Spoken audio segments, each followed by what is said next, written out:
What's going on, y'all? It's the No Shot Clock podcast, man. Today we have a special guest. We usually introduce our guests as friends, but this one's more like a brother, man. And a little intro: a successful 8-figure earner, sold over 10 billion in real estate over the years. He's a sales leader in the mortgage game and has been doing that for over 25 years. Going back to high school, he was a state weightlifting champ for deadlifts. A God-fearing man. He's a father and a husband. I'd like to introduce to you guys our brother, Wayland Coleman. What's going on, Way? Yeah, let's Hey, how go. you guys doing? What's Man, up, brother? How you doing, man? How's everything been, man? Oh, it's been good, man. Just get through this market. This market is kind of up and down, but it's good, man. I've been doing it long enough to be able to withstand it and to know like tricks to get through the storm. So it's been good. You've been a longtime friend, man, of me and Kamal. Again, more like a brother. You and Kamal go back, me and you go back since second grade. So it's been a blessing and a joy to watch you go through all these things and conquer a lot of things, man. So we want to dive right into it. You've made 8 figures and sold over 10 billion in real estate, but you came from humble beginnings. We all have that kind of same story. What was your life like growing up as a kid and in high school? And what was it first like when you got started in sales? First question is, what was life like in high school? I just grew up. I was always hard headed, so I wasn't coachable. I played sports, but in high school, played 3 years of football because I walked off the field one of the years till I got upset with the coach. So I just wasn't coachable. I wasn't the guy to try to tell me what to do, because if you told me something, I would go the opposite way. So I didn't have a lot of discipline, and I didn't have any good mentors growing up. Like you said, humble beginnings. My dad was he did the best he could, but at the same time, he drank alcohol a lot, and he just wasn't there mentally. And I don't blame him for it, because it's just something that I felt like it was a chain from him growing up, from his parents. And my mom did the best she could. I didn't have a lot of guidance because they didn't have guidance. Growing up in high school, I had a lot of friends. Obviously, you two, some of my best friends. Come on to some animation, and you were homeschooled back and forth. So I didn't see you guys often, but I'd only have like maybe one friend in Interlake, and it was you guys know Omar. Oh, dog. dirty. Oh, But dog. I was good with everybody. But I was Right. more like a loner. I was somebody Right. who walked around by myself, and just if you want to roll with me, then cool. If not, I was more like just like I'm not following nobody. That also helped me in the business world, because by not listening, which is it sounds kind of bad, it gave me a lot of grit and a lot of determination to do what I wanted to do, and nobody was stopping me. If I thought I was going to do something, you said I couldn't, I'm gonna go and do it. So that did help. That personally helped when I finally got into customer service and when I finally got into actually talking to people, because it was the competitive nature that got into me. My brother was a basketball player, so I always, even though I was a big dude, I always played basketball, and I was super competitive. I didn't like playing 5-on-5. I like playing 1-on-1. So I can You beat already you. know that. Armando. Yeah, so I can beat you. Yeah, and that's why football wasn't good, because I was more 1-on-1. I wasn't a team guy. I was more like the guy that wanted to run the show, the guy that wanted to win 1-on-1.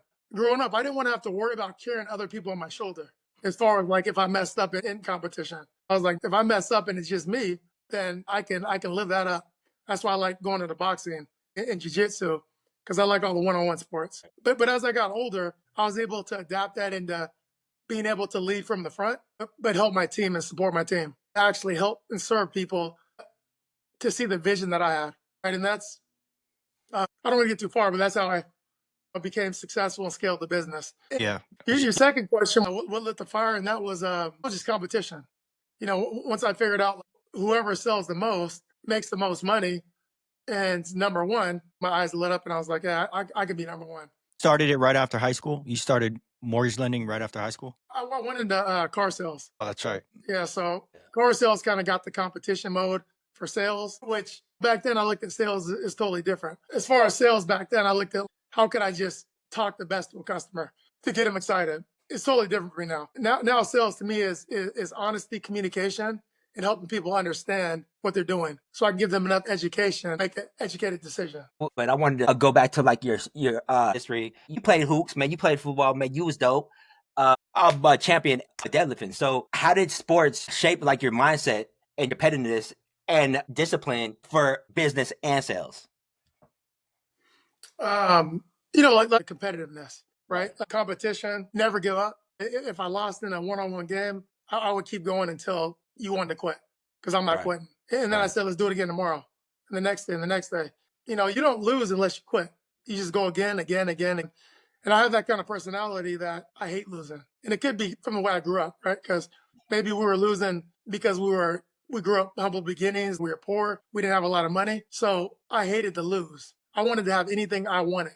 And I didn't want anybody to tell me no, whether that be cars, houses, clothes, anything, right? Even people. I didn't want to lose. No, for me was just not yet, but I'm going to get there. Yeah, you definitely had a strong drive, man. Yeah, or seeing how high you could jump. And we always had those Yeah, it's competitions. little competitions. I mean, at the end of the day, it could be anything, and Wayland's trying to challenge anybody, anywhere, shirt Anything. off. Doesn't matter if we're playing finger wrestling. Yeah, who can eat the He's who trying can to eat the beat you and fastest? beat you bad. It's whatever competition. And the thing is about that is I've learned how to have more self-control because before it was like I had to win or else I felt like nothing. If I didn't win, I'm a loser and I can't be a So loser. so maturing as you matured, both just physically, obviously our age, and spiritually. How do you think that? Like, what do you think that the root of that was? That you're just so like, I need this dub. I need this. Well, probably because I grew up in Bellevue. And for Bellevue, I seen all the kids that were wealthy, people that in Bellevue that have money, and I didn't have that. So I was like, man, if they're winning, I can win. I was like, we both bleed. So if they can win, I can win. It don't matter where I'm from. It matters where we're at, right? So if their parents can win, I can win, right? So there's nothing that stopped me. They're human, I'm human, right? Just competition is who can get to the top the fastest. And how to get there, we'll figure it out. Right? I'll think of a plan, but before I think of a plan, I'm gonna jump in and do it. For me, I'm just all about action. I'm jumping in and I'm gonna figure out how to do it when I'm in the process. Thinking about it takes too long because when you think about something, you end up talking yourself out of what you're doing. So instead of just thinking about it, I'm like, let me just go and do it. And then I'll work backwards. I'm gonna fail so much to where it's gonna show me how to succeed. Right. That's And then you dope, build man. off of that. Because I'm big in faith, just so everybody kind of knows. It reminds me of a verse, Matthew 24:13. But he who endures to the end shall be saved. And that actually helped me in my faith when I found Jesus about 3 or 4 years ago. That helped me build on that to where it's all about enduring to the end. That's dope. Yeah, I look at how we all came up, right? And the successes that we've been able to, whether small or big, we've been able to achieve. We had Boyd on here a couple weeks ago. He's cut from the same cloth. He's doing some great things. It's just pretty dope, man, to see people that have actually, and I think that gives us that extra little bit of fire under our tail that we got them. There's nowhere else to go but up. Yep. So Way, you've been at this mortgage thing for quite some time, man. Like we said, about 25 years. What do you think that turning point was for you to go from just your average every day going through the grind lender to really owning the game and dominating in your field?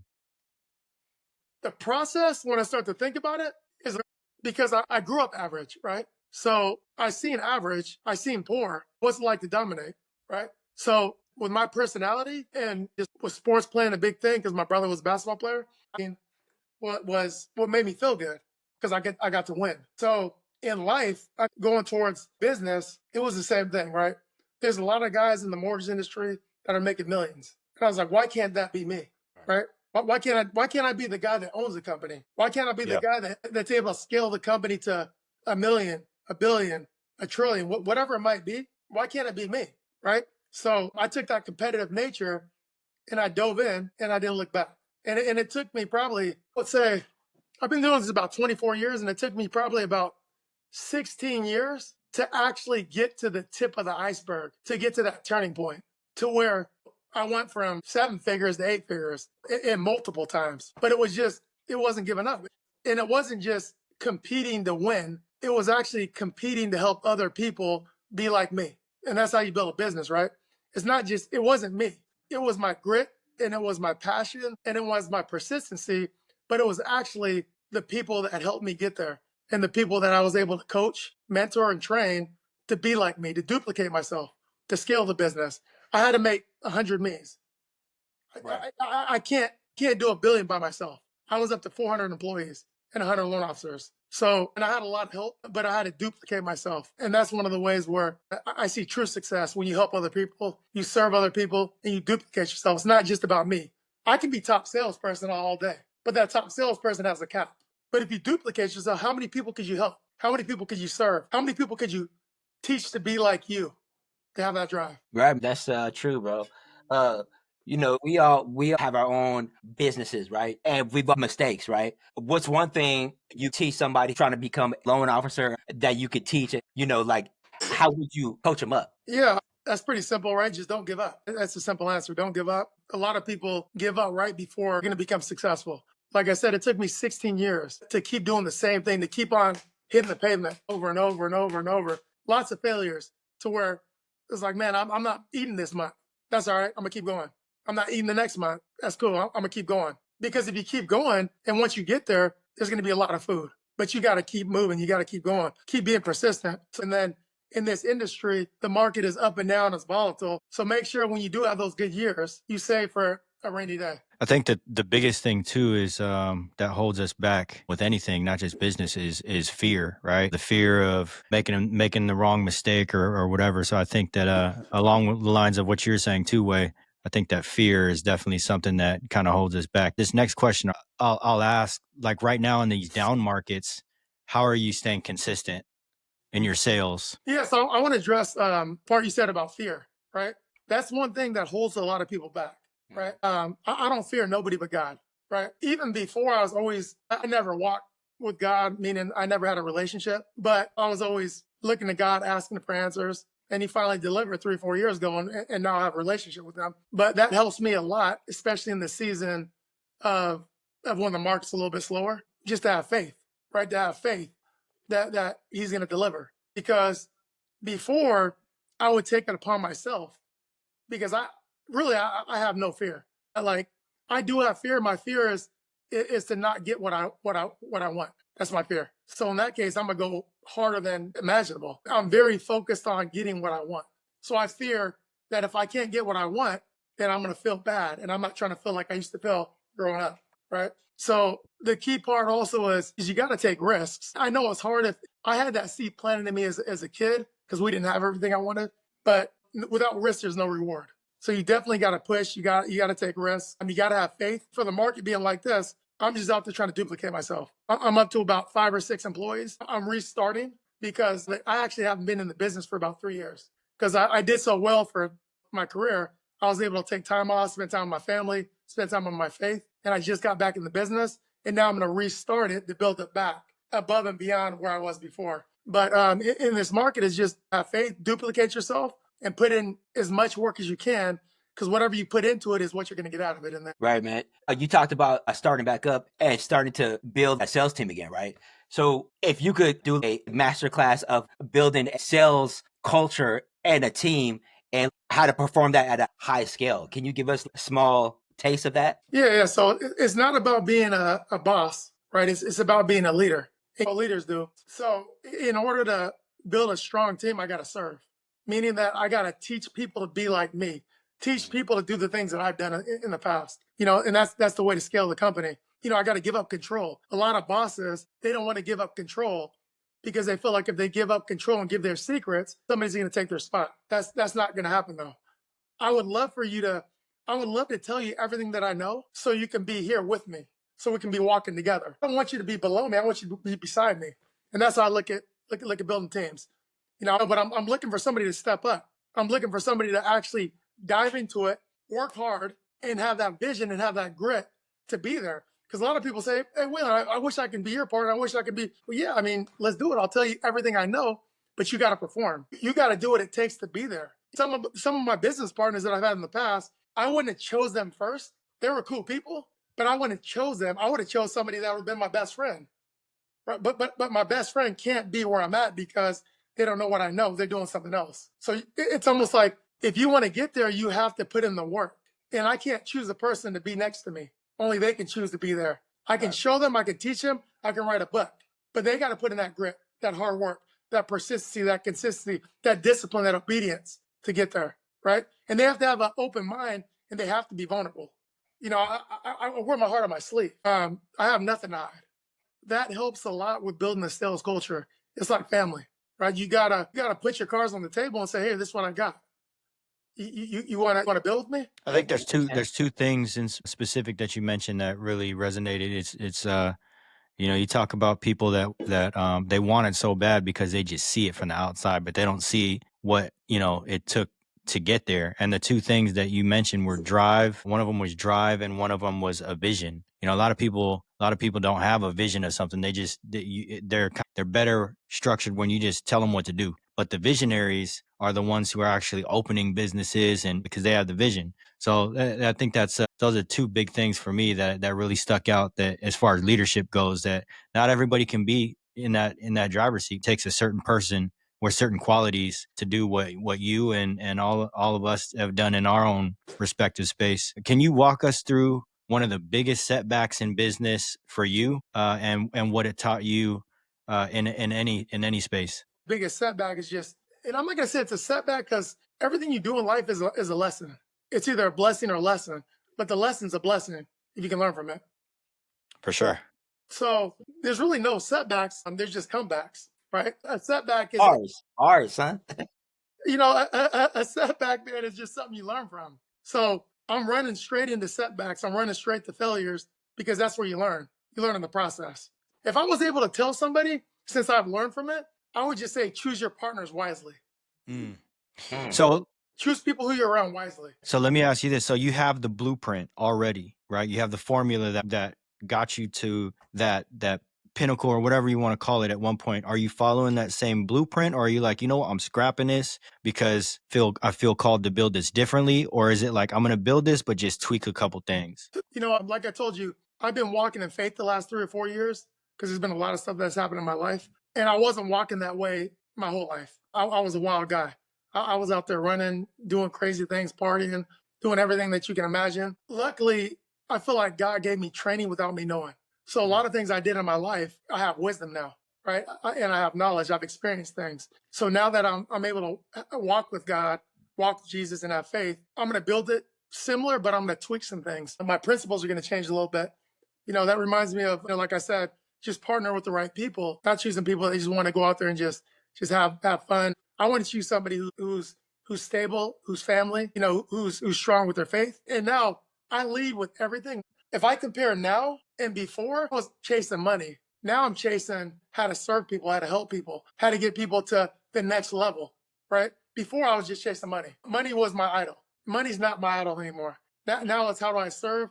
How do I serve my family? And how do I help people get to a successful place in their life where they want to be so they can grow something big and have strong principles. Dope. That sounds good, man. I remember a quote you said way back in the day. I'm on a mission for a commission.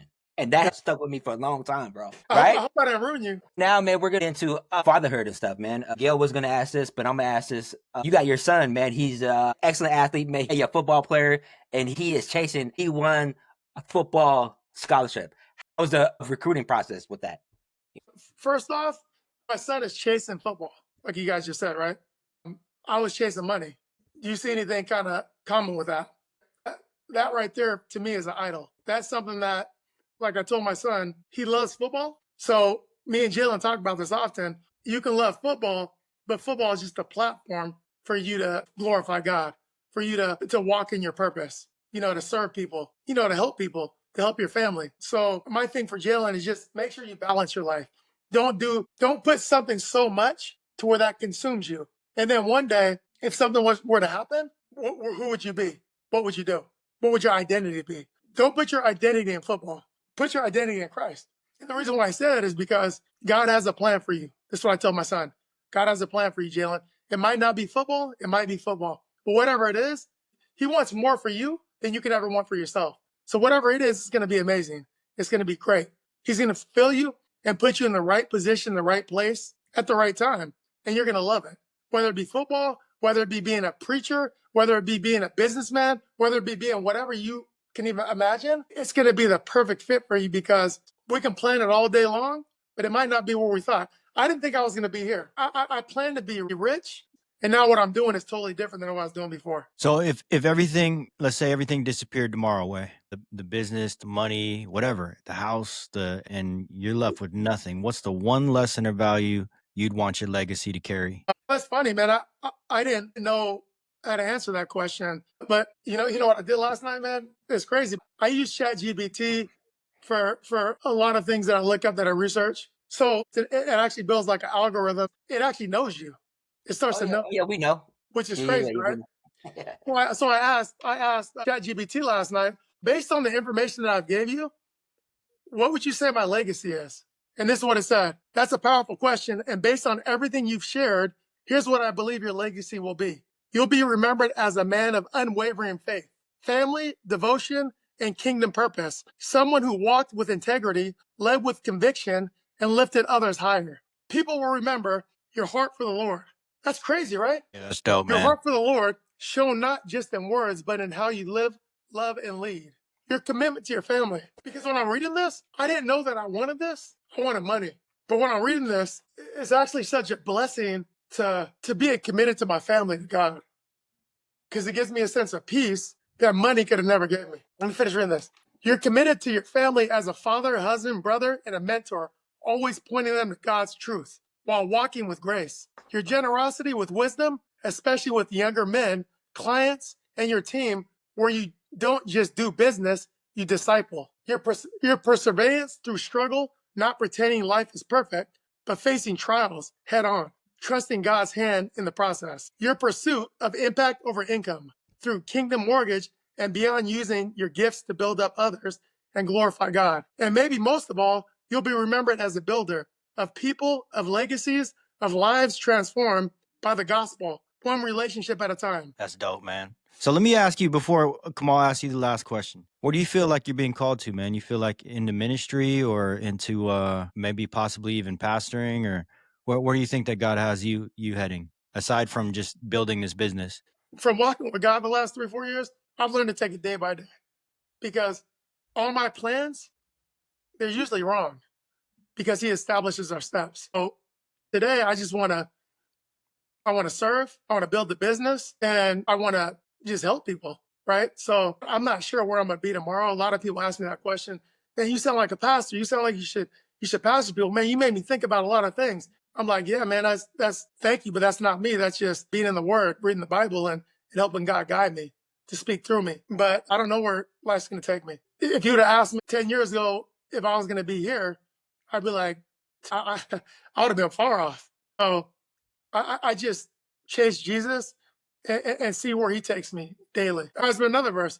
Don't worry about tomorrow's issues. That tomorrow got worries of its own. I like to live in the present, because when you live in the future, you start to have anxiety, worry, and when you live in the past, you start to have regret and you start to have bad memories. But when you live in the present and say, "Man, life is amazing. I got peace. I got an amazing family. I got an amazing house. I got health. I got friends. I got people who care about me." That's where it's at, right? Don't take any moment for granted, right? That's why it's called the present, because every moment's a present. Yes, sir. Right. As saying that, we talk about this a lot. The overall pressure, right? How does that affect you, and how do you balance being a father and a husband too, Yeah, man, it's pretty easy. My priorities are straight. It's God, wife, kids, business, and so on and so forth. So that's easy, man. God guides me. My wife supports me, and my kids are there. And then everything else just comes easy. Yeah, that's dope. Hey, babe, we like to do, it's called our top 5. So for you, man, we picked something like this. We know you took a road trip maybe in 2020 or 2021. COVID. I want to ask you, what is your top 5 places you've been in the USA? And take your time. Yeah. So I like Zion National Park, Utah. Oh yeah, Utah. Yep. Yeah. Zion, man, was one of the most beautiful places I've been to. Just it looks like God's country, man. It's amazing, like rocks and just scenery. Just I guess just the geography of Utah, where Zion is, man. If you haven't visited there, that's a place you got to put on your bucket list. It's an amazing place. I'd highly recommend it. Puerto Rico, it's a beach place. It's beautiful there. Island. That's another place that I love that I went to, and that's U.S. territory. Yeah, Hawaii. true. That's part of U.S. Hawaii. Right. I'm just picking the top 5 things, my top 5 favorites. If somebody was to come to the United States and say, "Man, where should I go first?" Go check out Hawaii. Some of the beaches, the islands. Yeah, and I love California too. California, top states, just because California, LA is amazing to see. All the beaches, from beach to beach to beach to beach down the coast, it is incredible to see. And I gotta say, my number one pick, after being all across the United States, driving from Washington State all the way to New Jersey and back, the most beautiful state that I've ever been to is my home state, Washington. When I came back, I was on that road trip for about 3 or 4 months. When I drove back down the Snoqualmie Pass and seeing all the trees, I was like, man, I never actually realized how beautiful this place is. And it was summertime. Tall green trees, snow-capped mountains, water everywhere. I never realized it because I grew up here. And then as I traveled around the United States, every place it just doesn't compare to the Emerald City, right? It's just a foundation. I know people don't like it because it gets cold here. Sometimes it rains. But when it's sunny, man, it's the best place in the world as far as greenery and the scenery. Right. That's facts. Yeah, I tell everybody, man, when they ask about Seattle, I said, man, there's no other place like it 2 months out of the year. But you got to be able to deal with the other 10 months. So how much do you think that Seattle has changed since growing up way back in the day? Or are you just so like embedded in it that you don't really notice the changes? And I'm talking just Washington in general, because when I came back, man, bro, Totem Lake was crazy. All the different spots was like, dang, this is wild. Yeah, I guess I never really thought about that. But I mean, I guess just looking, things are being built all the time. It's one of the fastest growing states in the United States. We're right next to California. So do you notice the people? Do you notice a change in the people that come there from different states? It's a lot of techies. You know, there's Amazon here, Google, Microsoft, Boeing. It's almost like a techie hub, kind of like California. Yeah. So it's just more and more. That's actually good for you. That's good for you, for your company, because you're getting all these people who want to buy homes, and that's good for your business, right? I agree, yeah. So man, that pretty much wraps it up. Unless you want to throw anything else out there, Way, there's one thing that I want to do after we give you the mic for one last freestyle is to give them your information. And we want them to be able to hit you up if they have any needs in the real estate field. I would just say that in this crazy business of real estate, or in that case, in any business, man, and I got to be honest, I know not everybody's where I'm at, but try to seek God, seek Jesus, because that really helped me a lot. I think it is for everybody, but I know everybody don't think it's for them. But just from my experience, right? I only go based on experiences. It's changed my life. Right, it's gave me peace, joy, closeness with my family that I can't even explain in words, and it's gave me life.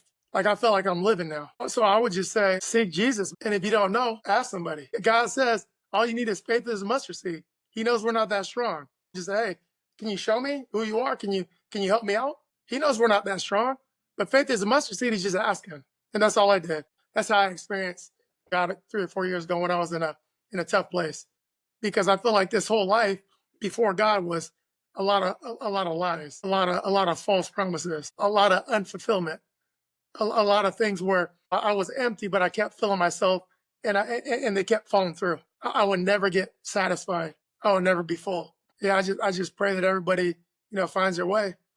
If you guys got any questions, hit me up, either business or personal. My information is I'm co-owner of Kingdom Mortgage. Mother company is Home Right Lending. My number is 206-963-4788. Hit me up either personally or for business. I'm willing to help either way. Website or some people could go to, or an IG or a Facebook page? Yeah, you can go to homerighlending.com. And Way's had that number for years. How long you had that number for, that phone number? Man, since I can remember, since cell phones came out. Since cell phones I'm came old, out? I'm 45.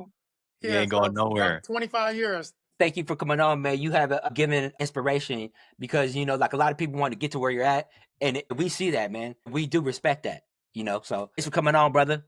Appreciate it, bro. Yeah, hey, appreciate you guys. Love you guys. Yeah, love you too, man. Yeah. All right. Hey, man, I'm Kmac. I'm Muggz. Peace out.